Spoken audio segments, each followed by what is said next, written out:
बच्चों, welcome to Rezang La education. मेरा नाम है भारती और मैं हूं आपकी जूलॉजी टीचर। तो हमने ऑलरेडी 2 क्लास कर चुकी है ह्यूमन रिप्रोडक्शन की। ठीक है, this is the third lecture. हमने मेल रिप्रोडक्टिव ऑर्गन कर लिया है, फीमेल रिप्रोडक्टिव ऑर्गन कर लिया है और आज हम लोग स्टार्ट करने वाले हैं गैमीटोजेनेसिस। हमने बात करी थी प्रीवियस लेक्चर्स में कि सेक्सुअल रिप्रोडक्शन है, गैमीट्स बन रहे हैं। टेस्टिस है, गैमीट बना रही है, गैमीट का नाम स्पर्म है या ओवा है। अब ये गैमीट बन कैसे रहे हैं, हमें क्या करना है, हमें बताना है इस प्रोसेस में, गैमीटोजेनेसिस में हमें क्या पता लगेगा कि गैमीट फॉर्मेशन हो कैसे रही है।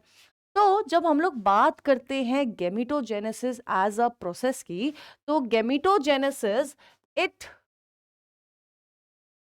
Is a process of formation of gamete. क्या है गैमीट फॉर्मेशन करने वाला प्रोसेस को हम लोग क्या बोलते हैं, गैमीटोजेनेसिस बोलते हैं। अब इस गैमीटोजेनेसिस के लिए बच्चों बहुत सारी चीजें रिक्वायर्ड होती हैं, बहुत सारी चीजें, यानी कि कुछ हार्मोन्स रिक्वायर्ड है, कुछ विटामिन रिक्वायर्ड है जो इस प्रोसेस को रेगुलेट करती हैं। फॉर एग्जाम्पल अगर हम लोग हार्मोन्स की बात करते हैं तो हार्मोन जैसे कि गोनाडोट्रोपिन रिलीजिंग हार्मोन, जिसको हम लोग GnRH लिखते हैं, इसके अलावा FSH, LH follicular stimulating hormone और LH है ना, ये सारे क्या करते हैं, ल्यूटेनाइजिंग हार्मोन दैट इज, तो ये सारे क्या करते हैं, ये रेगुलेट करते हैं गैमीटोजेनेसिस को। ठीक है, क्या कर रहे हैं, गैमीटोजेनेसिस को रेगुलेट कर रहे हैं। इसके अलावा मैम ने बताया, अभी अभी जस्ट मैंने बताया कि ये हॉर्मोन्स तो कर ही रहे हैं, है ना, लेकिन कौन कर रहा है, कुछ विटामिन्स भी हेल्प करती हैं, किसके लिए, गैमीटोजेनेसिस के लिए। फॉर एग्जाम्पल अगर हम लोग बात करें vitamin A and vitamin E की, ये दोनों विटामिन क्या कर रही हैं, ये दोनों विटामिन हेल्प करती हैं किस चीज में, टू रेगुलेट गैमीटोजेनेसिस। यानी कि अगर कोई भी ह्यूमन है, उसमें अगर इन दोनों में से किसी भी चीज की भी डेफिशिएंसी आती है, हॉर्मोन्स या इन विटामिन में से भी, तो क्या होगा, गैमीटोजेनेसिस पे क्या पड़ता है, प्रॉब्लम आती है। ठीक है, अब ये हमने बात कर ली। अब गैमीटोजेनेसिस की अब जब लोग बात करते हैं, गैमीटोजेनेसिस में 3 फेजेस इन्वॉल्व होते हैं। कितने फेजेस इन्वॉल्व होते हैं, 3 फेजेस इन्वॉल्व होते हैं। पहला होता है multiplication phase,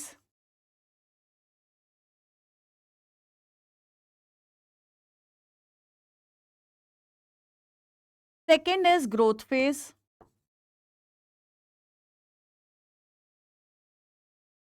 and third is maturation phase.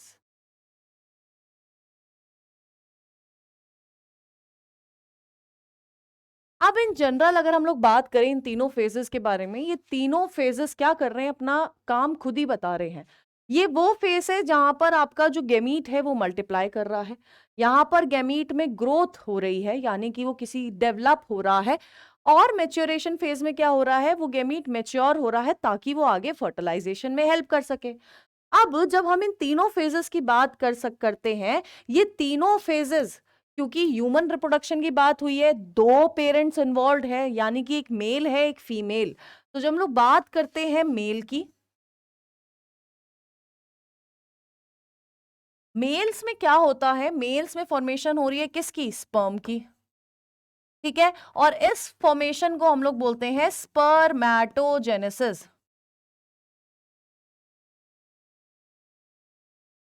इस प्रोसेस को क्या बोल रहे हैं हम लोग बोल रहे हैं स्पर्मेटोजेनेसिस। और वहीं पर अगर हम लोग फीमेल की बात करें,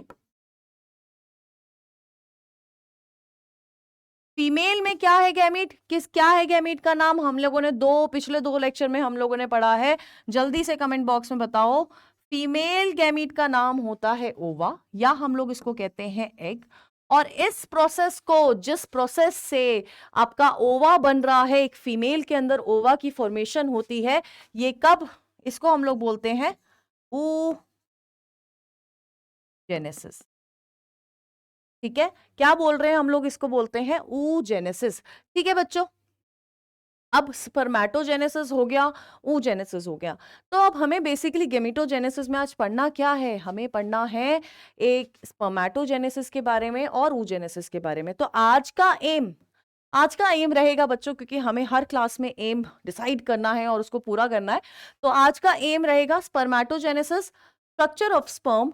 उसके बाद पढ़ेंगे हम लोग oogenesis और स्ट्रक्चर ऑफ ओवा।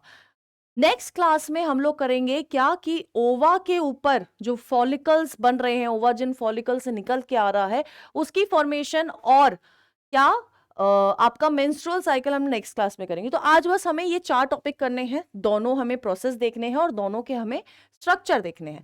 ठीक है, क्लियर है? चलो लेट्स स्टार्ट विद स्पर्मेटोजेनेसिस।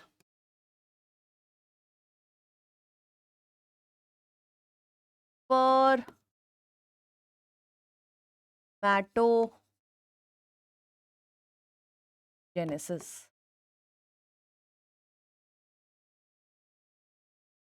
क्या आप लोग मुझे बता सकते हैं कि ये टेस्टिस में कौन से पार्ट में हो रहा है? स्पर्मेटोजेनेसिस टेस्टिस के कौन से पार्ट में हो रहा है? तो बच्चों हमने पढ़ा था, हमने जब मेल रिप्रोडक्टिव ऑर्गन करा था, हमने एक स्ट्रक्चर करा था सेमिनिफेरस टिब्यूल का। हमने देखा था कि seminiferous tubule is the site of spermatogenesis. पहले तो स्पर्मेटोजेनेसिस क्या है? It is the formation of spermatozoa in seminiferous tubule। क्या है? It is the process of formation of spermatozoa in seminiferous tubule. अब हमने कुछ जर्म सेल्स के बारे में पढ़ा था, एक जर्मिनल एपिथेलियम के बारे में पढ़ा था। और जब हम लोग स्पर्मेटोजेनेसिस की बात करते हैं या oogenesis की बात करते हैं, इनकी फॉर्मेशन स्टार्ट होती है प्राइमोडियल जर्म सेल से। ठीक है, इनको हम लोग पीजीसीज भी बोल सकते हैं। क्या बोल सकते हैं? पीजीसीज। यानी कि आगे मैम अगर कहीं पर भी पीजीसी बोलेगी तो आपको क्या रेफर करना है? सीधे प्राइमोडियम जर्म सेल। ठीक है, अब हो क्या रहा है कि सेमिनिफेरस टिब्यूल में कुछ जर्मिनल एपिथेलियम थे, एक क्यूबॉइडल सेमिनिफेरस टिब्यूल्स में क्या था? कुछ क्यूबॉइडल जर्मिनल एपिथेलियम था। इससे क्या हो रहा था? ये कौन से सेल्स थे? इनका नाम क्या था? स्पर्मेटोगोनिया। और हमने स्ट्रक्चर बनाया था, तो मैम ने क्या किया था? स्पर्मेटोगोनिया से वो स्पर्मेटोजोआ तक गई थी उस स्ट्रक्चर में, है ना? तो स्पर्मेटोगोनिया क्या है? जर्मिनल एपिथेलियम है। और इस स्पर्मेटोगोनिया से हमें क्या बनाना है? हमें बनाना है स्पर्मेटोजोआ। स्पर्मेटोजोआ। इस प्रोसेस को हम लोग क्या बोल रहे हैं? हम लोग इसको बोल रहे हैं स्पर्मेटोजेनेसिस। ठीक है, इसके अलावा कुछ क्यूबॉइडल सेल्स के अलावा हमारे पास क्या था? हमारे पास सेमिनिफेरस टिब्यूल में कुछ क्या थे? कॉलमनर सेल्स थे। इन कॉलमनर सेल्स का क्या नाम था? इन कॉलमनर सेल्स का नाम था बच्चों सर्टोली सेल्स। क्या नाम था? इनका नाम था बच्चों सर्टोली सेल्स। अब ये सर्टोली सेल्स के बारे में हम लोग स्पेसिफिकली क्यों पढ़ रहे हैं? क्योंकि ये वो सेल्स हैं, जब स्पर्म डेवलप होगा, जब स्पर्म ग्रो होगा, तो ये सर्टोली सेल्स क्या करेंगे? हमने पढ़ा था इसका फंक्शन, दे प्रोवाइड न्यूट्रिशन। क्या कर रहे थे? They provide nutrition. किसको प्रोवाइड कर रहे हैं nutrition? To the growing spermatozoa, जो हमारा स्पर्म बन रहा है, जो डेवलप हो रहा है, उसको न्यूट्रिशन प्रोवाइड करेंगे। इसके अलावा ये जो सर्टोली सेल्स होते हैं, ये कुछ हॉर्मोन्स भी सिक्रीट करते हैं, यानी कि they act as endocrine gland. Endocrine gland क्या होता है? एंडोक्राइन का मतलब क्लास 11th एंडोक्राइन वाला सिस्टम जो हमने पढ़ा था, केमिकल कोऑर्डिनेशन जो पढ़ा था, तो एंडोक्राइन उसमें हमने पढ़ा था, एंडोक्राइन ग्लैंड्स, बहुत सारे ग्लैंड्स हमने पढ़े थे। ठीक है, तो ये क्या करता है? सर्टोली सेल्स एंडोक्राइन ग्लैंड्स के बारे में, एंडोक्राइन ग्लैंड जैसा रिएक्ट करता है, एक्ट करता है। अब एंडोक्राइन ग्लैंड है तो कुछ ना कुछ सिक्रीट करेगा, है ना? सिक्रीट करे बिना तो नहीं मानेगा, जरूरी है, एंडोक्राइन ग्लैंड का काम ही है सिक्रीशन करना, है ना? तो क्या सिक्रीट करता है? ये सिक्रीट करता है एक हार्मोन जिसका नाम है इनहिबिन। ठीक है, इसके अलावा ये सिक्रीट करता है androgen binding protein.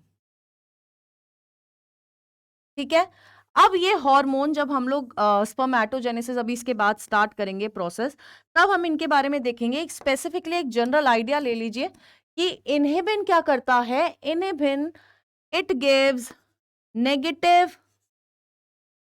Feedback to anterior pituitary. Anterior pituitary को क्या करेगा? नेगेटिव फीडबैक देता है। नेगेटिव फीडबैक क्या होता है हम लोग करेंगे जब स्पर्मेटोजेनेसिस का प्रोसेस स्टार्ट करेंगे। ठीक है, वहीं पर एंड्रोजन बाइंडिंग प्रोटीन क्या करता है? कंसंट्रेट करता है टेस्टोस्टेरॉन को। लो, मैम ने दो हार्मोन के नाम बताए, अब बोला कि एक और नाम बता दिया कि टेस्टोस्टेरॉन क्या है। जब हमने प्राइमरी सेक्स ऑर्गन्स के बारे में पढ़ रहे थे, हमने बोला था कि ये जो टेस्टिस है, ये जो प्राइमरी सेक्स ऑर्गन है, इनके अंदर कुछ सेक्स हार्मोन भी रिलीज होते हैं। तो ये जो टेस्टोस्टेरॉन था बच्चों, ये क्या है? एक प्राइमरी सेक्स ऑर्गन है। तो अभी ध्यान देना, सर्टोली सेल्स के अलावा क्या प्रेजेंट है? कुछ एक और सेल्स प्रेजेंट है जिनका नाम है लेडिग सेल्स। ठीक है, अब ये लेडिग सेल्स क्या कर रहे हैं? ये लेडिग सेल्स सिक्रीट करते हैं टेस्टोस्टेरॉन। ठीक है, क्या करते हैं? They secrete testosterone. और टेस्टोस्टेरॉन के बहुत सारे फंक्शंस हैं, है ना? उनमें से एक फंक्शन क्या है? एक फंक्शन है बच्चों कि ये मेल्स में सेकेंडरी सेक्सुअल कैरेक्टर्स डेवलप करता है। सेकेंडरी सेक्सुअल कैरेक्टर्स डेवलप करता है। ठीक है, क्लियर है? इतना क्लियर है? Now let's start with the process of spermatogenesis. Spermatogenesis हमें स्टार्ट करना है तो किससे करेंगे? हमने पढ़ा था सेमिनिफेरस ट्यूब्यूल में क्या है? सेमिनिफेरस ट्यूब्यूल में प्रेजेंट है बच्चों स्पर्मेटोगोनिया, है ना? क्या प्रेजेंट है? स्पर्मेटोगोनिया प्रेजेंट है।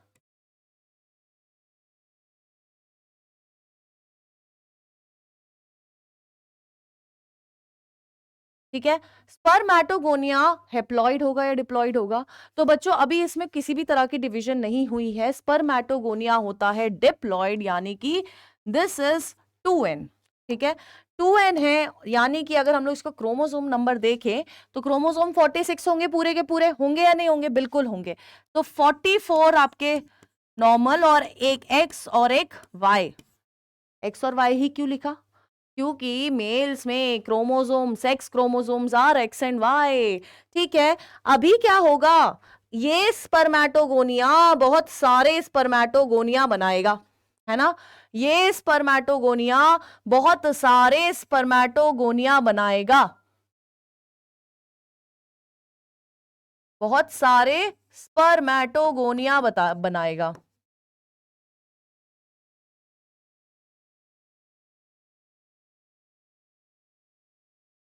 बहुत सारे स्पर्मेटोगोनिया बना रहा है, अभी भी किसी भी तरह की डिवीजन नहीं हुई है, डिवीजन इन द सेंस कोई रिडक्शन ऑफ क्रोमोसोम अभी नहीं हुआ है, यानी कि अगर हम लोग देखें तो ये भी क्या रहेगा 2n, और यहां पर लेकिन सेल्स तो डिवाइड कर रहे हैं, है ना, एक स्पर्मेटोगोनिया से बहुत सारे स्पर्मेटोगोनिया बन रहे हैं, यानी कि कुछ तो हो रहा है।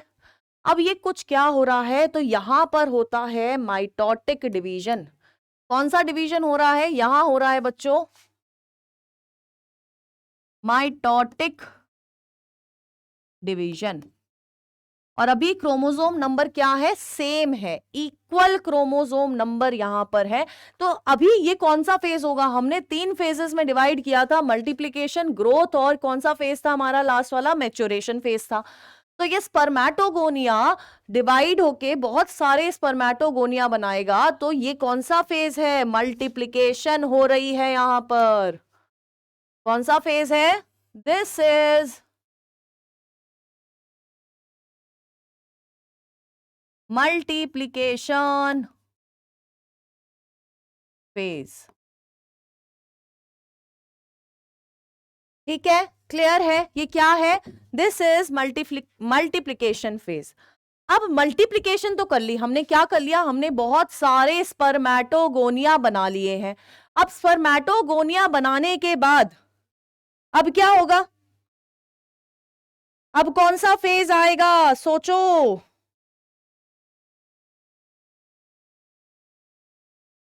सोचो अब क्या होगा, कौन सा फेज आएगा, दूसरा फेज कौन सा था, ग्रोथ फेज था, ग्रोथ फेज होगा, यानी कि ये स्पर्मेटोगोनिया क्या करेंगे, ग्रोथ शो करेंगे, ग्रोथ शो करेंगे, यानी कि थोड़ा सा एनलार्ज होंगे, है ना, ये स्पर्मेटोगोनिया एनलार्ज होंगे और क्या करेंगे, ग्रोथ शो करेंगे।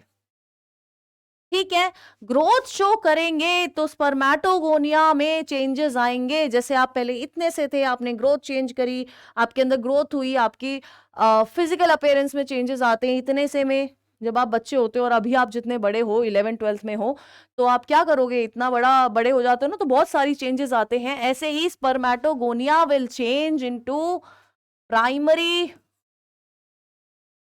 स्पर्मेटोसाइट।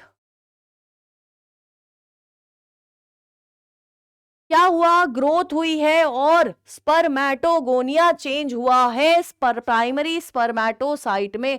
तो क्या प्राइमरी स्पर्मेटोसाइट में अभी भी कोई डिफरेंस आया है क्रोमोसोम नंबर के अंदर, बताओ, क्रोमोसोम नंबर के अंदर क्या कोई भी चेंज आया है अभी भी,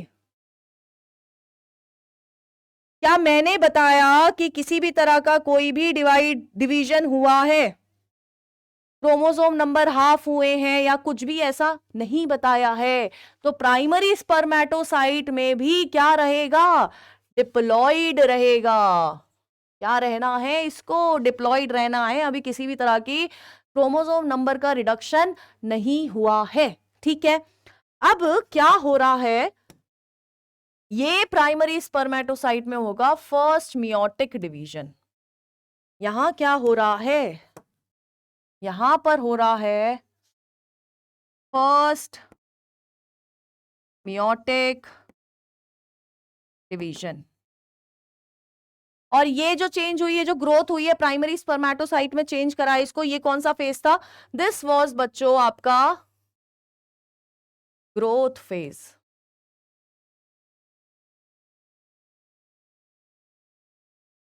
ठीक है, ये क्या था, ये है आपका ग्रोथ फेज। अब पहला मियोटिक डिवीजन हुआ है, मियोटिक डिवीजन मतलब यहां पर सेल डिवीजन के साथ साथ क्रोमोसोम नंबर भी हाफ हुए हैं।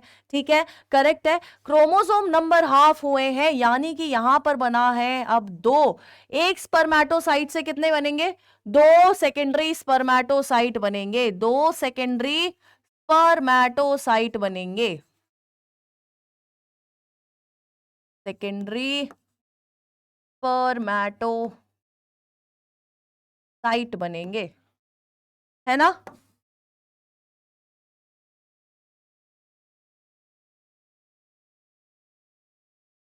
दिख रहा है आपको, रह गया, दिख रहा है, ओके, ठीक है, यहां क्या हुआ, यहां पर हुआ फर्स्ट मियोटिक डिवीजन और क्या हुआ है, सेकेंडरी स्पर्मेटोसाइट बने हैं। अब मैम ने बताया कि सेकेंडरी स्पर्मेटोसाइट जब बना तो इस डिवीजन के वजह से क्रोमोसोम नंबर भी रिड्यूस हुआ। अब क्रोमोसोम नंबर रिड्यूस होगा यानी कि ये जो सेकेंडरी स्पर्मेटोसाइट है बच्चों, ये क्या है, ये हैप्लॉइड है, यानी कि दोनों में अब कैसे क्रोमोसोम आए हैं, सोचो।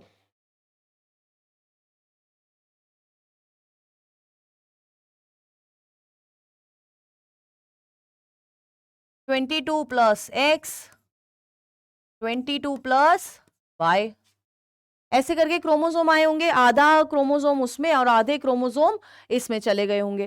ठीक है, अब क्या होगा, हमारा क्या हुआ, फर्स्ट मियोटिक डिवीजन हुआ, क्रोमोसोम नंबर आधे हो गए हैं। अब होगा सेकंड मियोटिक डिवीजन। क्या होना है, अब होगा सेकंड मियोटिक डिवीजन। लेकिन इस सेकंड मियोटिक डिवीजन में बच्चों क्या होना है, सेकंड मियोटिक डिवीजन हो रहा है। ठीक है, इस सेकंड मियोटिक डिवीजन में क्या होगा, इसमें आपका क्रोमोसोम नंबर रिड्यूस नहीं होंगे। क्या नहीं होगा, क्रोमोसोम नंबर रिड्यूस नहीं होंगे। तो यहां पर जब सेकंड मियोटिक डिवीजन हुआ तो यहां पर क्या बना, स्पर्मेटोसाइट, सेकेंडरी स्पर्मेट, सेमिनिफेरस ट्यूब्यूल वाला डायग्राम निकालिए आप पहले जो हमने बनाया था। सबसे पहले हमने स्पर्मेटोगोनिया बनाया, स्पर्मेटोगोनिया से स्पर्मेटोसाइट बन गया हमारा प्राइमरी, सेकेंडरी स्पर्मेटोसाइट बन गया। अब इस सेकेंडरी स्पर्मेटोसाइट से क्या बन रहा था, इस सेकेंडरी स्पर्मेटोसाइट से बन रहा था बच्चों आपके स्पर्मेटिड्स।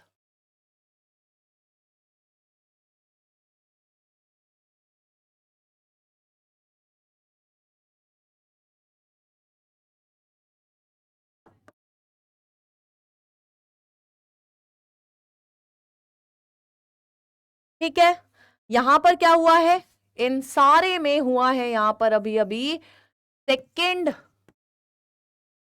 Meiotic division. ठीक है, क्लियर है। चलो, अब हमें स्पर्मेटिड तक तो हम पहुंच गए हैं, है ना। अब हमें कहां पहुंचना है, अब हमें पहुंचना है बच्चों स्पर्मेटोजोआ पे। तो अब स्पर्मेटोजोआ की जब हम लोग बात करते हैं, स्पर्मेटोजोआ की जब हम लोग बात करते हैं तो यहां पर क्या आएगा, कुछ चेंजेस होंगी, है ना, कुछ चेंजेस होंगी, जैसे कि शेप चेंजेस होगी। मेनली क्या होती है, स्पर्मेटिड की शेप अलग होती है और स्पर्मेटोजोआ की हमें जो शेप चाहिए वो अलग होती है, क्योंकि मॉर्फोलॉजी की वजह से दिक्कत आ रही थी, है ना। अगर इस वाले प्रोसेस में गड़बड़ हुई तो मॉर्फोलॉजी की वजह से दिक्कत आएगी। और कौन सा वाला कंडीशन आ सकती है, टेरेटोस्पर्मिया, पढ़ा था ना जब हम लोगों ने ग्लैंड्स के बारे में पढ़ा था, तो हमने पढ़ा था। ठीक है, तो इनमें कुछ चेंजेस आएगी, जिसका यहां पर कुछ चेंजेस आएंगी। कौन सी चेंजेस हैं,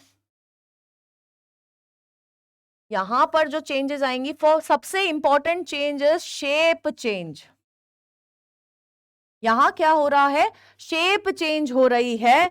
अब ये जो स्पर्मेटिड्स थे, अब ये स्पर्मेटिड्स कन्वर्ट हो जाएंगे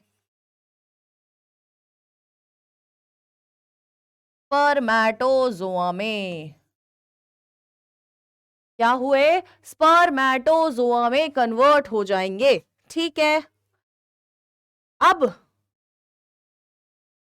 यहां हेप्लॉइड था, ये सारे हेप्लॉइड होंगे, और सिर्फ शेप चेंज हुई है आगे, तो ये भी क्या रहेंगे, हेप्लॉइड इन नेचर। ये क्या है, दीज आर स्पर्मेटोजोआ। अब क्या चीज याद रखनी है कि फर्स्ट मियोटिक डिवीजन में हमारा क्रोमोसोम रिड्यूस्ड टू हाफ। ठीक है, और इस वाले डिवीजन में chromosome number did not changed. Chromosome number did not changed. बस क्या हुआ, बस सेल डिवाइड किया है, क्रोमोसोम नंबर पे कोई इंपैक्ट नहीं आया है। और ये जो फेज है ना, ग्रोथ फेज के बाद ये जो फेज है, this phase is known as कौन सा फेज है ये है आपका मैच्योरेशन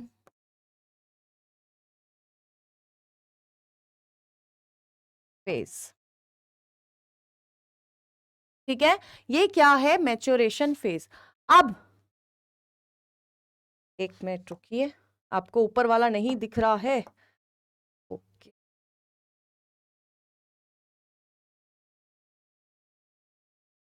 ठीक है, नाउ आई होप सारा क्लियर है आपका। फिर से एक बार बता देती हूँ, स्पर्मेटोगोनिया था जो आपके क्यूबॉइडल जर्मिनल एपिथेलियम में जर्म सेल्स में प्रेजेंट थे। These were PGCs, primordial germ cells. इनका मल्टीप्लिकेशन हुआ, मल्टीप्लिकेशन किससे हुआ, माइटोटिक डिवीजन से हुआ। फिर हुआ वो क्या बने, वो बने स्पर्मेटोगोनिया। बहुत सारे स्पर्मेटोगोनिया बन गए पहले माइटोटिक डिवीजन के बाद। अब ये बहुत सारे स्पर्मेटोगोनिया क्या करा, एनलार्ज करा, इनमें ग्रोथ हुई। ग्रोथ के वजह से ये स्पर्मेटोगोनिया प्राइमरी स्पर्मेटोसाइट्स में चेंज हो गए। इसको हमने बोला, क्या बोला हमने, इसको बोला ग्रोथ फेज। ठीक है, अब इस प्राइमरी स्पर्मेटोसाइट में हुई पहली माइटोटिक मियोटिक डिवीजन। पहला मियोटिक डिवीजन कहां हुई है, इस प्राइमरी स्पर्मेटोसाइट में हुई है, यानी कि क्रोमोसोम नंबर इसमें क्या हुआ है, रिड्यूस हुआ है। तो रिड्यूस होने के बाद क्या बना है, सेकेंडरी स्पर्मेटोसाइट, और मतलब दो सेकेंडरी स्पर्मेटोसाइट बन गए। एक के पास चला गया एक्स वाला क्रोमोसोम और एक के पास चला गया वाई वाला क्रोमोसोम। ठीक है, अब ये सेकेंडरी स्पर्मेटोसाइट में एक और क्या हुआ है, मियोटिक डिवीजन हुआ है। बट इस समय क्रोमोसोम नंबर पर किसी भी तरह का कोई भी इंपैक्ट नहीं आया है। अब जब कोई इंपैक्ट नहीं आया है तो ये क्रोमोसोम नंबर क्या रहेगा, एन रहेगा, हेप्लॉइड रहेंगे। अब ये स्पर्मेटिड्स में क्या हुआ है, शेप चेंज हुई है।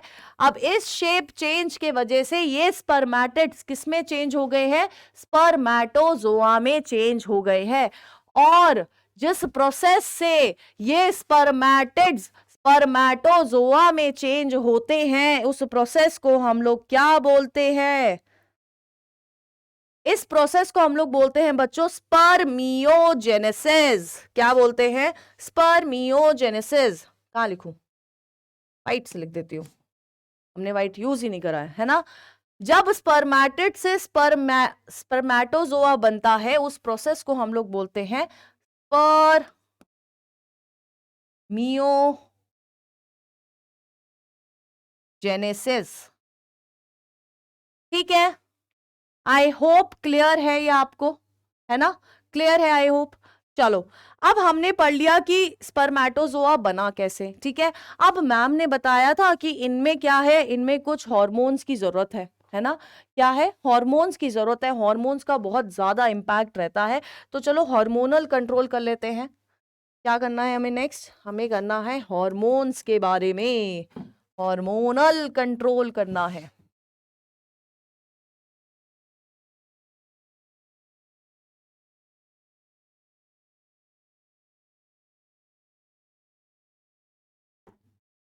किसमें हार्मोनल कंट्रोल कर रहे हैं, सबसे पहली बात हम लोग कर रहे हैं बच्चों स्पर्मेटोजेनेसिस के प्रोसेस में।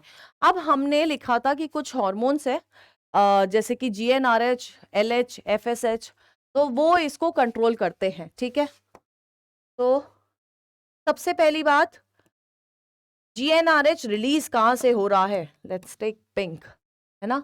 सबसे बड़ी बात आपको ये बताना है कि जीएनआरएच कहां से रिलीज हो रहा है, कौन सा ग्लैंड है, क्योंकि आप लोग क्या कर चुके हो, आप लोग पढ़ चुके हो एंडोक्राइन सिस्टम वाला पार्ट इन क्लास 11th। तो आप लोग को ये बताना है कि ये जीएनआरएच कहां से रिलीज हो रहा है,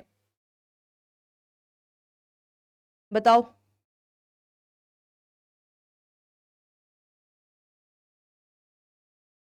अगर आपको याद हो, एक जो हमारा मेन वाला ग्लैंड था, दैट वाज हाइपोथैलेमस। क्या था, हाइपोथैलेमस। ये हाइपोथैलेमस रिलीज कर रहा है जीएनआरएच को, और ये जीएनआरएच कहां लेके जा रहा है, सिग्नल लेके जा रहा है एंटीरियर पिट्यूटरी के साथ, एंटीरियर पिट्यूटरी के पास।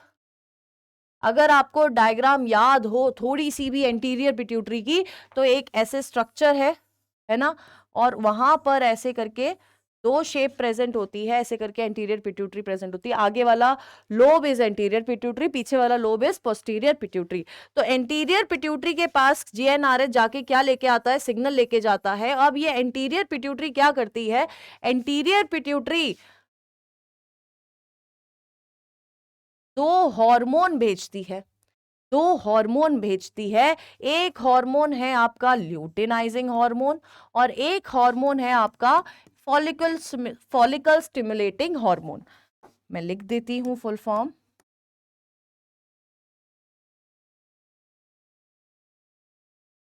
ल्यूटेनाइजिंग हार्मोन और फॉलिकल स्टिमुलेटिंग हार्मोन।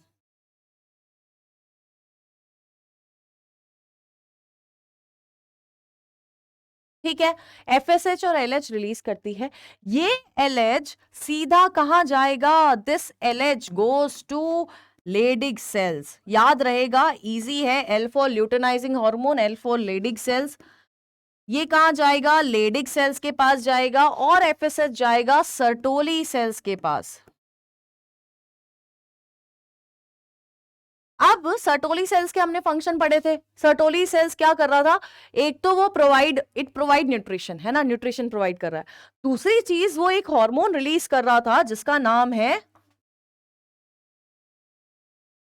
एबीपी, है ना, एंड्रोजन बाइंडिंग प्रोटीन रिलीज कर रहा है। और दूसरा ये क्या रिलीज करता है, इट रिलीजेस इनहिबिन। ठीक है, वहीं पर लेडिग सेल को क्या काम करना है, लेडिग सेल को टेस्टोस्टेरॉन रिलीज करना है। अब इन्होंने अपने अपने हार्मोन रिलीज कर दिए। ठीक है, सर्टोली सेल्स ने दो हार्मोन रिलीज कर दिए, एक एबीपी करा है एंड्रोजन बाइंडिंग प्रोटीन, और एक क्या करा है, एक करा है आपका इनहिबिन।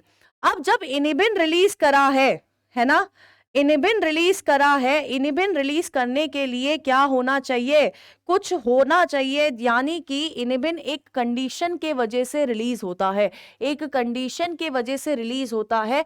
इनहिबिन तब रिलीज होता है जब बच्चों बहुत ज्यादा स्पर्मेटोजेनेसिस हो जाता है ना, यानी कि जब बहुत ज्यादा स्पर्मेटोजेनेसिस, बहुत ज्यादा स्पर्म्स की फॉर्मेशन होने लगेगी, तब इनहिबिन रिलीज होगा। इनहिबिन खुद बोल रहा है कि मैं इनहिबिट करने आया हूं। क्या करने आया हूं, इनहिबिट करने आया हूं। तो it releases when excess spermatogenesis occur. It releases when excess spermatogenesis occur. और इस टाइम पे जब ये excess spermatogenesis occur होगा तो इनहिबिन रिलीज होगा। अब इनहिबिन तो रिलीज हो गया, किसको बताएगा, इसको भी तो किसी को इन्फॉर्म करना पड़ेगा ना। जैसे आप कहीं पर बैठे हो, आपकी क्लास में कुछ गलत हुआ, तो आप किसी अथॉरिटी वाले मेंबर को बताओगे जो वो उस गलत चीज को रोक सकता है। तो इनहिबिन क्या करता है, इनहिबिन अपना एक नेगेटिव फीडबैक लेके जाता है एंटीरियर पिट्यूटरी के पास, कि ये बोलता है, ये नेगेटिव है बच्चों, फिर से लिख देती हूँ, बोलोगे मैडम ने तो पॉजिटिव कराया था। हाँ, ये क्या लेके जाता है, एक नेगेटिव फीडबैक लेके जाता है एंटीरियर पिट्यूटरी के पास, और थोड़ा बहुत कहां लेके जाएगा, आपके हाइपोथैलेमस के पास। अब क्या होगा, इनहिबिन ने तो कर दी कंप्लेंट। अब एंटीरियर पिट्यूटरी क्या करेगी, स्पर्मेटोजेनेसिस को रोक लेगी। स्पर्मेटोजेनेसिस रोक भी यही सकती है ना, क्योंकि ये कंट्रोल भी यही कर रहा है, इसके ही हार्मोन्स कंट्रोल कर रहे हैं स्पर्मेटोजेनेसिस को। ठीक है, तो ये क्या लेके गया, एक नेगेटिव फीडबैक लेके गया टुवर्ड्स एंटीरियर पिट्यूटरी। अब एंड्रोजन बाइंडिंग प्रोटीन के हम लोग फंक्शन पढ़ चुके थे। एंड्रोजन बाइंडिंग क्या कर रहा है, टेस्टोस्टेरॉन को कंसंट्रेट कर रहा है। इसके अलावा it increases the rate of spermatogenesis. क्या कर रहा है, इट, एक minute, increases the rate of spermatogenesis. ठीक है, एबीपी क्या करा, it increases the rate of spermatogenesis, और टेस्टोस्टेरॉन की रेट को, टेस्टोस्टेरॉन के लेवल को क्या कर देता है, कंसंट्रेट कर देता है। अब इसने कंसंट्रेट तो कर दिया, ठीक है, इसके अलावा वो जो टेस्टोस्टेरॉन है, अगर ये सब बढ़ रहा है, मान लो, है ना, स्पर्मेटोजेनेसिस कब बढ़ेगा, जब सेक्स हार्मोन्स भी बढ़ेंगे, है ना, ये सारा फ्लो बढ़ेगा।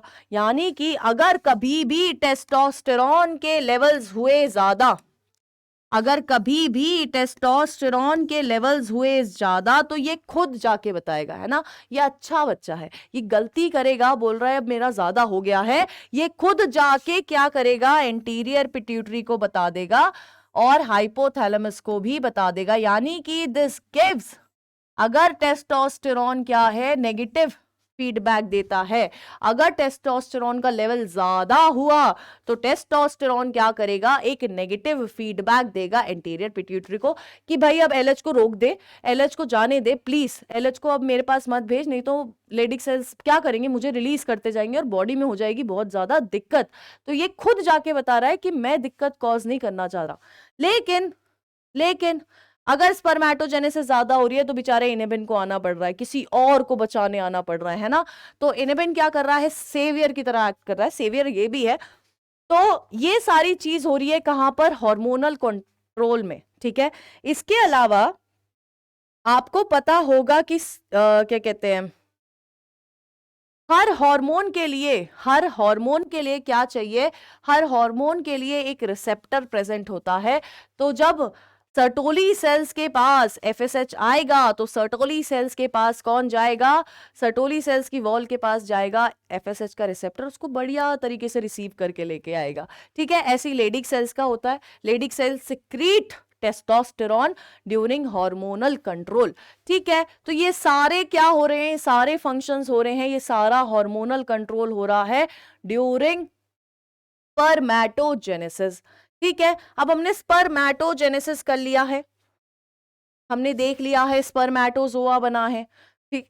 अब स्पर्मेटोजोआ बनने के बाद क्या हुआ, अब हमें करना है स्ट्रक्चर ऑफ स्पर्म, है ना।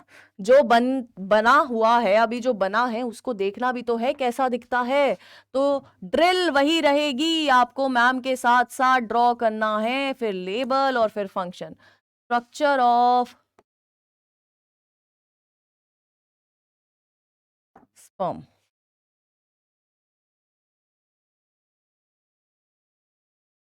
ठीक है।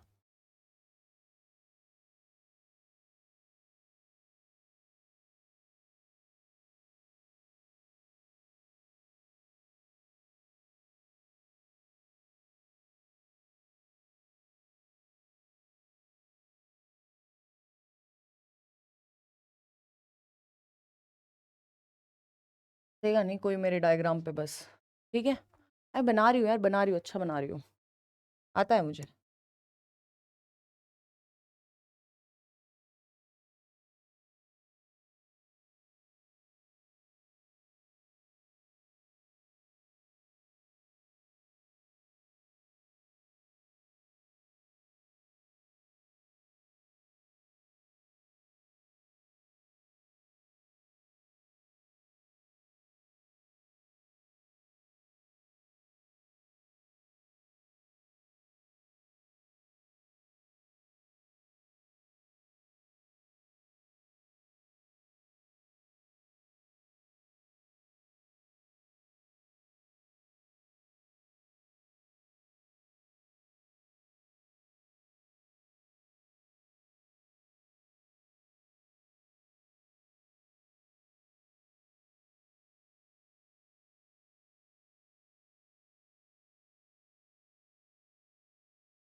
अब जब हम लोग स्पर्म के स्ट्रक्चर की बात करते हैं बच्चों, तो स्पर्म का जो स्ट्रक्चर है वो डिवाइडेड है 3 पार्ट में, ठीक है।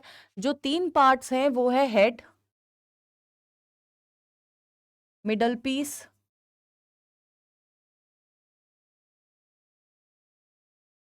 और टेल, ठीक है। अब ये वाला जो पूरा रीजन है, this region, this is head, ठीक है। ये आपका मिडल पीस है,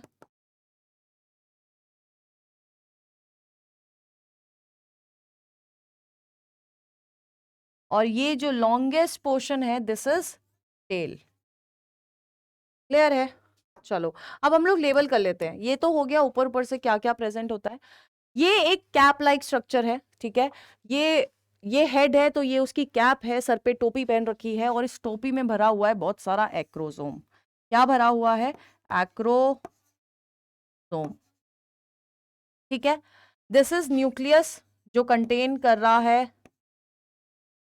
डीएनए। ठीक है, दिस इज सेंट्रियोल।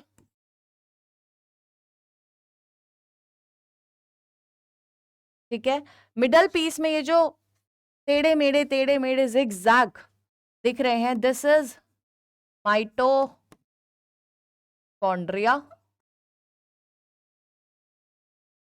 ठीक है, और ये है एक्सियल फिलामेंट।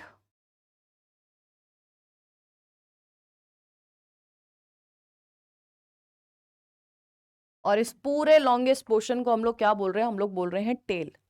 अब स्पर्म की मॉर्फोलॉजी पे इसलिए इतना फोकस किया जाता है कि अगर स्पर्म नहीं बना ढंग से, अगर मान लो उसका ये वाला रीजन नहीं बना है ना, अच्छे से नहीं बना, तो क्या होगा? ये बहुत सारे फंक्शंस कर रहा है। एक्रोसोम जो है बहुत ज्यादा इंपॉर्टेंट पार्ट है, क्योंकि इस हेड रीजन में ये जो एक्रोसोम रीजन है, एक बार इसको थोड़ा छोटा कर लेते हैं ताकि हम लोग क्या कर सके। आई होप ये आपको अभी भी विजिबल है, बहुत क्लियरली विजिबल है। हाँ, विजिबल है। ठीक है, अब इसके फंक्शंस कर लेते हैं, लेट्स। ठीक है, अब सबसे पहले हम लोग बात करते हैं एक्रोसोम की। एक्रोसोम कहाँ प्रेजेंट है? कैप लाइक हेड के ऊपर प्रेजेंट है। ठीक है, सबसे ऊपर प्रेजेंट है और इसमें प्रेजेंट है बहुत सारे लाइटिक एंजाइम्स। लाइटिक एंजाइम्स क्या होती है? वो एंजाइम्स जो किसी ना किसी चीज को तोड़ रहे हैं, है ना। तो एक्रोसोम स्पर्म का वो पार्ट है जो क्या कर रहा है? It helps in the penetration. Penetration में हेल्प करेगा during penetration, during fertilisation.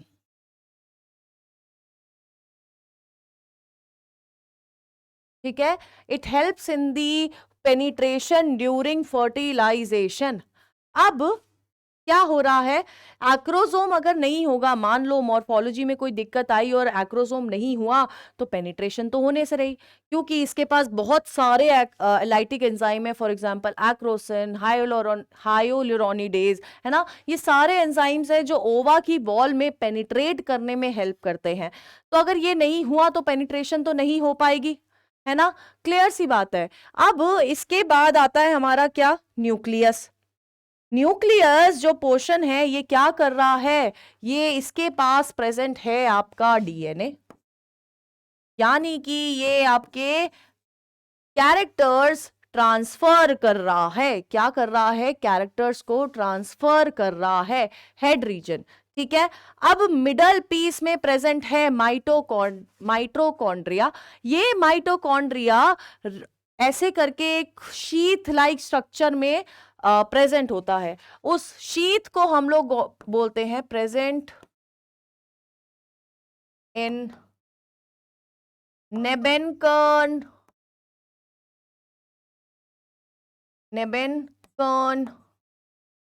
Sheath. अब माइटोकॉन्ड्रिया, अगर हम लोग नॉर्मल सेल की बात करें तो माइटोकॉन्ड्रिया क्या कर रहा था बताओ?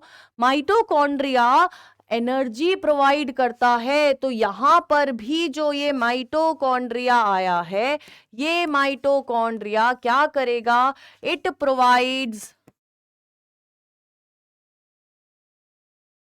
एनर्जी। अब एनर्जी क्यों चाहिए स्पर्म को? क्योंकि ओवा चल के नहीं आएगा, स्पर्म को चल के ओवा के पास जाना पड़ेगा। तो उस चलने के लिए, उस रास्ते को कवर करने के लिए एनर्जी चाहिए होती है स्पर्म को। It provides energy to the sperm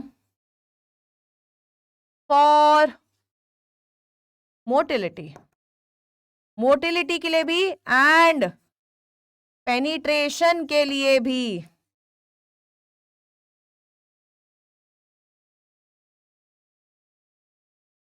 ठीक है, क्लियर है? ओके, अब ये जो टेल है, बहुत बार रिपीट कर चुकी हूं लेकिन फिर से कर देती हूं, tail is the longest portion. क्या है? लॉन्गेस्ट पोर्शन है, और ये वही फीचर है, tail helps in motility, it helps in motility. ठीक है, क्लियर है? मोटिलिटी में हेल्प कर रही है क्या? टेल। अब जब हम लोग और इसके स्ट्रक्चर्स देखेंगे, हम लोग जब बेसिकली क्या पढ़ेंगे, एक्रोसोम वगैरह के बारे में पढ़ेंगे। ठीक है, कहाँ पढ़ेंगे? जब हम लोग फर्टिलाइजेशन पढ़ेंगे, एक्रोसोमल रिएक्शन के बारे में पढ़ेंगे, तब इसके एंजाइम्स हम लोग सारे पढ़ते हैं। ठीक है, इसके अलावा यहां पर भी एक रिंग सेंट्रियोल प्रेजेंट होता है, रिंग सेंट्रियोल। और स्पर्म में जो साइटोप्लाज्म होता है, एक मिनट, स्पर्म में जो साइटोप्लाज्म होता है वो बहुत थिन लेयर प्रेजेंट होती है, बहुत कम, बहुत thin layer of cytoplasm sperm में प्रेजेंट होता है, और इसको हम लोग बोलते हैं मैनशेट। क्या बोलते हैं? हम लोग इसको बोलते हैं मैनशेट। ठीक है बच्चों?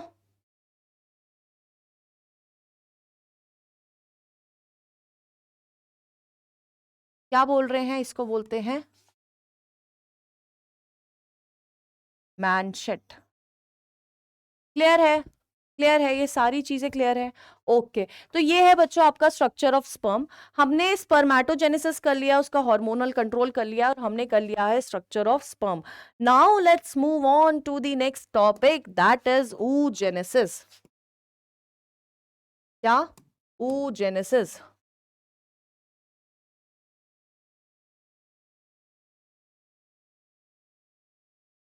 अच्छा, एक चीज रहेगी, पीछे चलते पहले।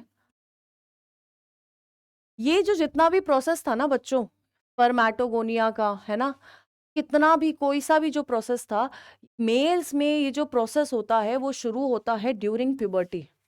कब शुरू हो रहा है? It starts during puberty. यानी कि जब एक मेल प्यूबर्टी में आएगा तब ये सारी चीजें बनना शुरू होंगी। ठीक है, कब बन रही हैं? During puberty. ठीक है, क्लियर है?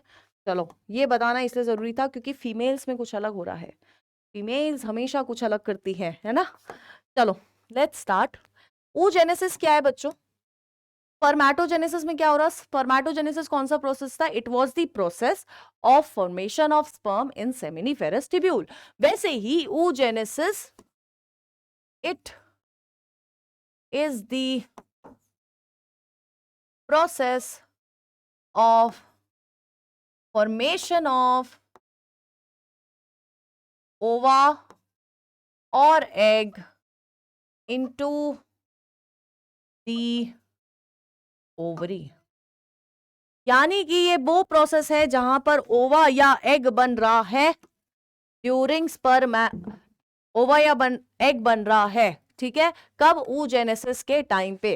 अब जैसे कि मेल्स में, मैंने अभी जस्ट बताया क्योंकि मैं भूल गई थी, मेल्स में जैसे कि oogenesis, स्पर्मेटोजेनेसिस स्टार्ट कब होती है? प्यूबर्टी में। बट oogenesis बच्चों स्टार्ट हो जाती है during embryonic development. Embryonic development के टाइम पर ही oogenesis स्टार्ट हो जाती है। अब किससे बनते हैं? हमने पढ़ा था कुछ सेल्स जिनको बोलते हैं पीजीसीज, तो पीजीसीज से बनेंगे, यानी कि प्राइमोडियल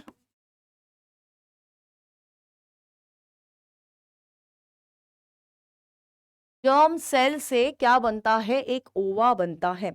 अभी यहाँ पर हम लोग क्या देखने वाले हैं? अभी इस लेक्चर में हम लोग सिर्फ कवर करने वाले हैं oogenesis कैसे, क्या, कौन सी डिवीजन हो रही है और कैसे oogenesis हो रही है। फॉर्मेशन ऑफ फॉलिकल्स, कैसे आपका ग्राफियन फॉलिकल बना, कैसे आपका ओवा रिलीज हुआ, ये सब हम लोग कब देखेंगे? हम लोग देखेंगे नेक्स्ट लेक्चर में। तो आज का हमारा क्या टारगेट है कि oogenesis और स्ट्रक्चर ऑफ ओवा। ठीक है, ओके। हमने करा था, डायग्राम कर ली थी स्ट्रक्चर ऑफ ओवरी, तो उसी ओवरी में, उसी स्ट्रोमा में क्या होता है? आपका oogenesis का प्रोसेस शुरू होता है। अब क्या हो रहा है? किससे स्टार्ट होगा? वहां पर तो क्यूबॉइडल जर्म सेल्स थे, वहां पर थे ना क्यूबॉइडल जर्म सेल्स। अब क्यूबॉइडल जर्म सेल्स थे यानी कि वहां पर हमारे पास ऑलरेडी रॉ मटेरियल था। बट क्या यहां पर भी रॉ मटेरियल है हमारे पास? क्या यहां पर भी जर्मिनल एपिथेलियम जैसा कुछ प्रेजेंट है या नहीं है? याद करो, oogenesis याद करो, बताओ। ठीक है, चलो, अगर आपको याद हो वहां पर भी जर्मिनल एपिथेलियम थे और यहां पर हमारा कहां से बन रहा है? प्राइमोडियल जर्म सेल से बनता है। तो let's start with the process of oogenesis। हमारे पास क्या है? हमारे पास पीजीसीज है, प्राइमोडियल जर्म सेल्स हैं। इन पीजीसीज के अंदर क्या हो रहा है? बहुत सारी माइटोटिक डिवीजन हो रही है। माइटोटिक डिवीजन होगी तो क्रोमोसोम नंबर पे कोई इंपैक्ट नहीं पड़ेगा। तो यहां पर क्या हुआ? यहां पर हुई माइटोटिक डिवीजन, बहुत सारी, यानी कि बहुत सारे क्या बने? पीजीसी से बहुत सारे सेल्स बनेंगे और उन सेल्स को हम लोग बोलते हैं ऊगोनिया। क्या बोलते हैं हम लोग? ऊगोनिया बोलते हैं। बहुत सारे माइटोटिक डिवीजन हुए थे। अब ये कब हो रहा है? हमने कब बोला कि एम्ब्रायनिक डेवलपमेंट के टाइम पे हो रहा है, यानी कि दिस फेज, पहला फेज, क्योंकि सारे फेज जो भी प्रोसेस होगा वो 3 फेजेस में डिवाइडेड है। पहला कौन सा था? Multiplication phase. तो यहां पर क्या हो गई है? बहुत सारे पीजीसी से oogonia बन गया है, यानी कि यहां पर क्या स्टार्ट हो गया है? यहां पर हो गया है मल्टीप्लिकेशन फेज। और ये मल्टीप्लिकेशन फेज कौन से टाइम पे हुआ है? ये मल्टीप्लिकेशन फेज हुआ है बच्चों एम्ब्रायनिक लाइफ में या एम्ब्रायनिक डेवलपमेंट के टाइम पे। ठीक है, अब इस ऊगोनिया की जब फॉर्मेशन होती है इस टाइम पे क्या होता है? आपका ऊगोनिया बनता है इन दी 25th वीक। क्या हो रहा है? ये फॉर्मेशन होती है ऊगोनिया की इन दी 25th वीक, यानी कि ये पीजीसीज कन्वर्ट हो जाते हैं ऊगोनिया में, बहुत सारे ऊगोनिया बना लेते हैं। कब तक? 25th वीक में, है ना, गेस्टेशन पीरियड के 25th वीक में। अब क्या हो रहा है? oogonia से बनता है प्राइमरी oocyte। क्या बन रहा है? प्राइमरी oocyte बन रहा है। और ये oogonia से प्राइमरी oocyte कैसे हो रहा है? ग्रोथ हो रही है। यहां पर क्या हो रहा है? ग्रोथ हो रही है। ठीक है, तो ये वाला कौन सा फेज है? This is the growth phase.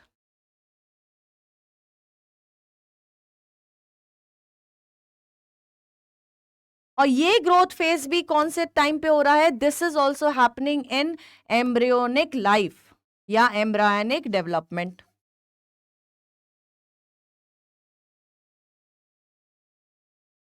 ठीक है, हमारा क्या बन गया? पीजीसी से प्राइमरी oocyte बन चुका है। अब हमें किस पे आना है? कहाँ बनना है?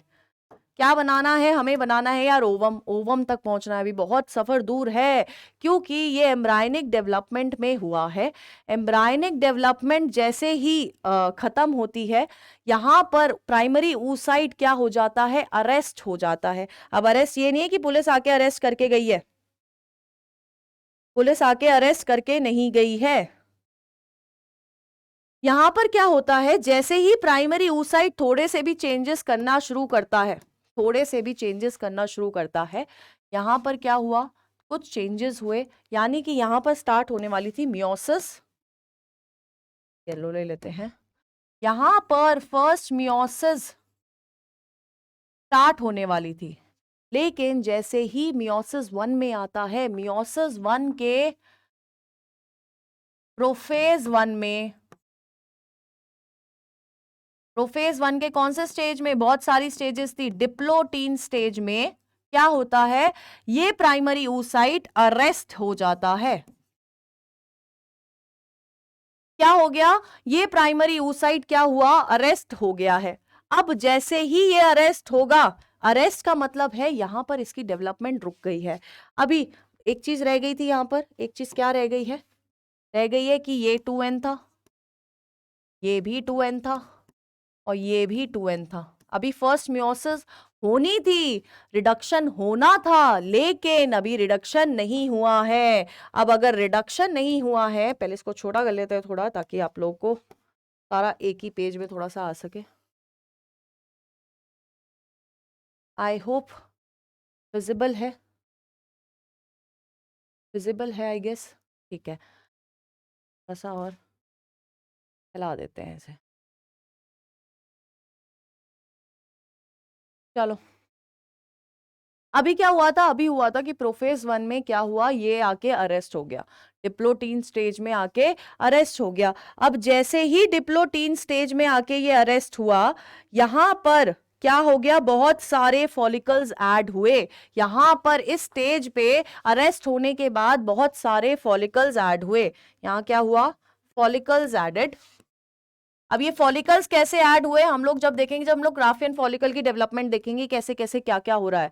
तो यहां पर क्या हुआ, फॉलिकल्स एडेड, ठीक है, मैच्योरेशन हुई,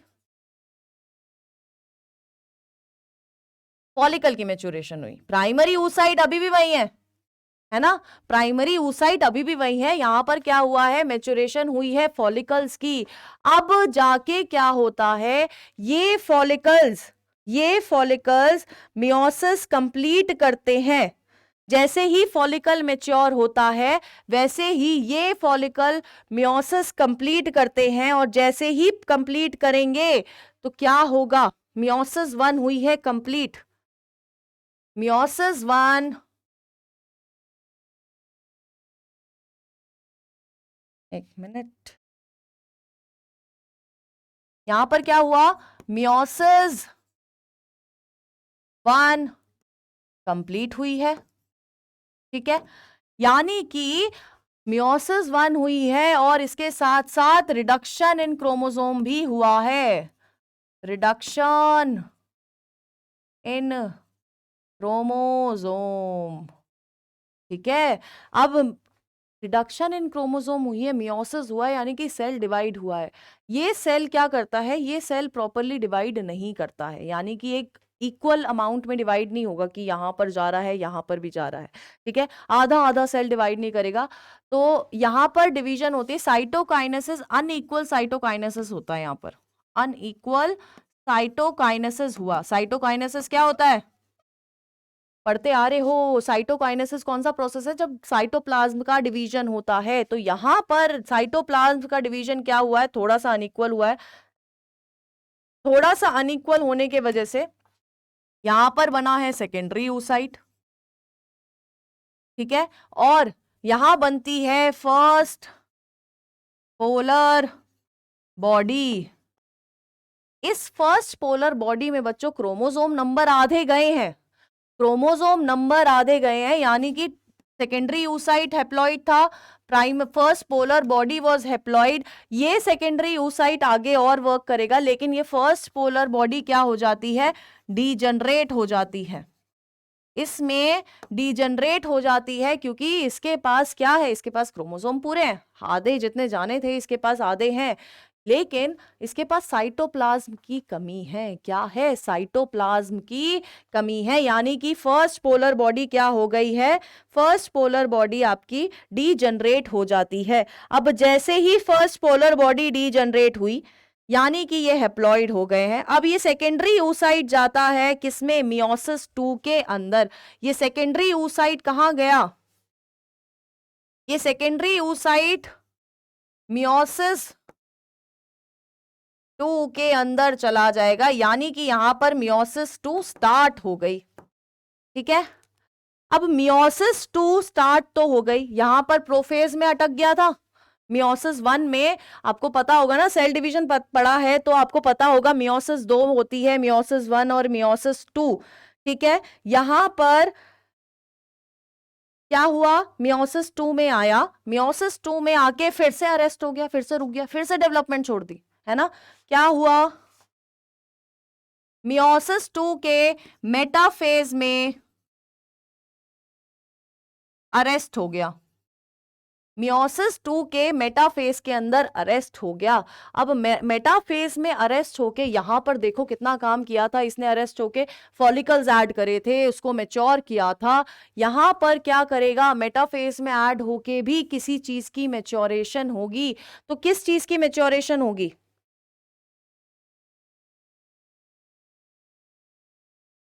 सोचो किस चीज की मैच्योरेशन होगी? यहां पर मैच्योरेशन होती है किसकी? सेकेंडरी oocyte की। किसके अंदर? इन ग्राफियन फॉलिकल। यानी कि एक तो सेकेंडरी oocyte मैच्योर हुआ है थोड़ा सा, और ग्राफियन फॉलिकल भी मैच्योर हुआ है। अब जैसे ही ग्राफियन फॉलिकल मैच्योर हो जाएगा, हमने पढ़ा था वो लास्ट वाला फॉलिकल, अगर आपको याद हो ओवरी का डायग्राम, वो लास्ट वाले फॉलिकल में से क्या हो रहा था? ओवा बाहर आ रहा था, oocyte बाहर आ रही थी। तो क्या हुआ, अब यहां पर जैसे ही ये मैच्योरेशन होगी सेकेंडरी oocyte के अंदर, सेकेंडरी oocyte जैसे ही ग्राफियन फॉलिकल और सेकेंडरी oocyte दोनों मैच्योर करेंगी, तो क्या होगा? रप्चर हो जाएगा। ग्राफियन फॉलिकल क्या हुआ था? रप्चर हो गया था। Rupture of GF, GF Graafian follicle है, ठीक है, and release of secondary oocyte। अब एक चीज पे हमेशा ध्यान देना है, आपकी एनसीईआरटी लिखती है that release of ova is known as ovulation, लेकिन असल में ओवा रिलीज नहीं होता है। रिलीज कौन हो रहा है? रिलीज होता है सेकेंडरी oocyte। अभी ओवा बना नहीं है, अभी ओवा बना नहीं है, ठीक है। तो यहां पर क्या हुआ, ये सेकेंडरी oocyte अभी रिलीज हुआ है। तो अगर आपको ऑप्शंस में ओवा और सेकेंडरी oocyte पूछा जाए मैच्योरेशन किसके टाइम पे, अगर आपको क्या पूछा जाए, अगर आपको ये पूछा जाए कि release of ovulation is known as release of ova या रिलीज ऑफ सेकेंडरी oocyte, तो किस पे मार्क करोगे? बताओ। सेकेंडरी oocyte पे मार्क करना है और किसी पे मार्क नहीं करना है, ठीक है, ठीक है। अभी भी ये कहाँ है? अभी भी ये रप्चर हो गया। oocyte, सेकेंडरी oocyte अभी भी कौन से फेज में है? मेटाफेज में है। अभी भी ये कहाँ है? मेटाफेज के अंदर है। अब मेटाफेज से बाहर कब निकलेगी है ना? सोचो कब निकलेगी। अगर अभी हमारी पहली पोलर बॉडी बन गई थी, है ना, और हमारी सेकेंडरी oocyte बनी, ठीक है। अब जैसे ही, अब दो कंडीशन है, क्योंकि ओव्यूलेशन हो गया है, ये क्या हुआ है? ओव्यूलेशन हुआ है। अब ओव्यूलेशन के बाद या तो फर्टिलाइजेशन होगा या तो फर्टिलाइजेशन नहीं होगा। अगर फर्टिलाइजेशन हुआ, इफ फर्टिलाइजेशन टेक प्लेस, अगर फर्टिलाइजेशन हुआ, फर्टिलाइजेशन की स्पेलिंग गलत लग दी बच्चों, मैंने आती है मुझे। If fertilization takes place, fertilization takes place, fertilization होगा तो क्या होगा? ये जो सेकेंडरी oocyte था, जो अरेस्टेड था किसके अंदर? मेटाफेज के अंदर अरेस्टेड था, ये आगे फर्दर डिवाइड करेगा किसमें? ओवम के अंदर, और बनाएगा सेकेंड पोलर बॉडी। क्या बना रहा है? सेकेंड पोलर बॉडी,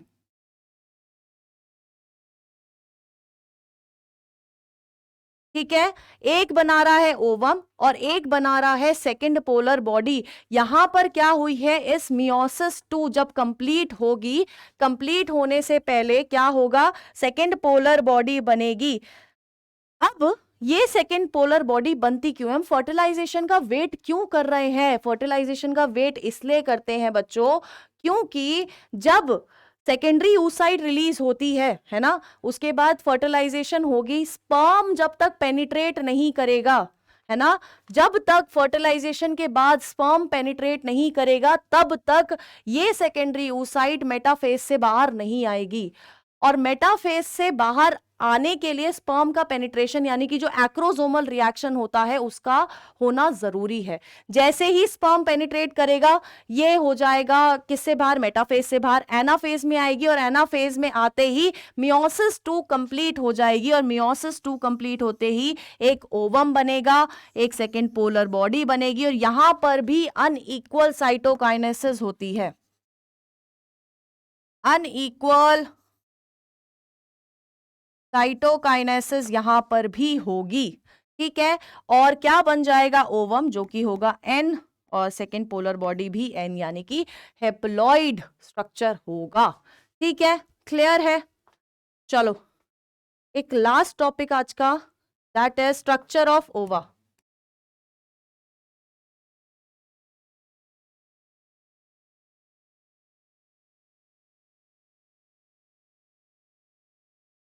स्ट्रक्चर कर रहे हैं, ठीक है। ग्राफियन फॉलिकल की डेवलपमेंट हम लोग नेक्स्ट लेक्चर में करेंगे।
दिस इज ओवम, ठीक है।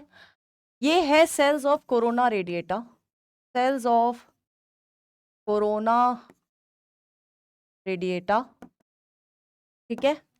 फिर है आपकी जोना पेलुसिडा,